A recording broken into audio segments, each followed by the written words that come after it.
Quotes from Whitmore Winslow. From the Kindle, Deep Christian Quotes and Bible Verses. First quote. His journal, which was previously unknown to his family, was found among his papers after his unexpected death, at the age of 21. He died in 1856, and was the son of Octavius Winslow. Second quote. How frail the thread! How short is time, and what a small portion is allotted to man to prepare for another world. And yet how careless is he of that time. How frail the thread upon which life hangs. A few hours' illness may carry him away into a world of endless happiness or of endless woe. Third quote.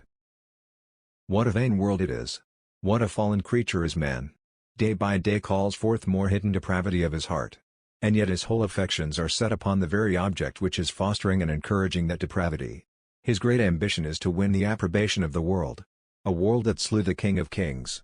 A world full of sin and sorrow, the medium by which Satan endeavors to blind the eyes of the children of men. And yet, after all, what a vain world it is! It promises much, but realizes nothing. The more we expect pleasure, the more are we disappointed in it. Third quote.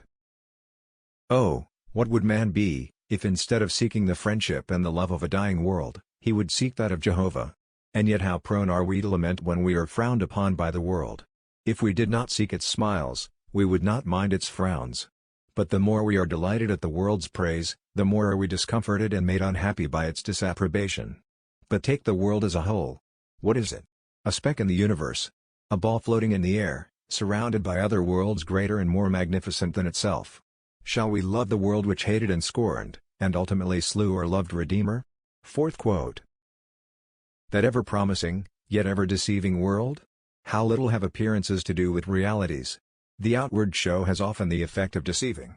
Deceit is, indeed, one of the prominent features in man. He deceives others, he deceives himself. The world is truly a false world. And does it not show the depravity of man's heart when after tasting its bitters, feeling its pains, and experiencing its disappointments and sorrows, he should still cling to that ever-promising, yet ever-deceiving world? Fifth quote. Changeable. What a changeable world is this, and what changeable creatures are we! But what a glorious thought that there is a being, who changes not. Sixth quote. Pride eats at the root of all happiness. Ah! Blessed is he to whom God shows his own weakness and insufficiency to do anything of himself. Deem it not a curse, but a blessing, when God humbles your pride, however severe the discipline may be by which he does it. When he teaches you to lean upon him alone for support, thank him for it. Pride eats at the root of all happiness, and a proud spirit God will abase, but the humble spirit he will exalt. Seventh quote.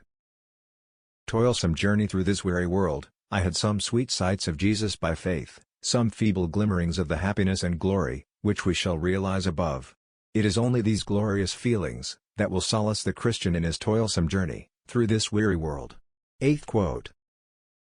Come what may, pleasure or pain, happiness or woe, life or death, I am in the hands of the Lord of creation, the King of kings, and in his keeping, no evil will befall me.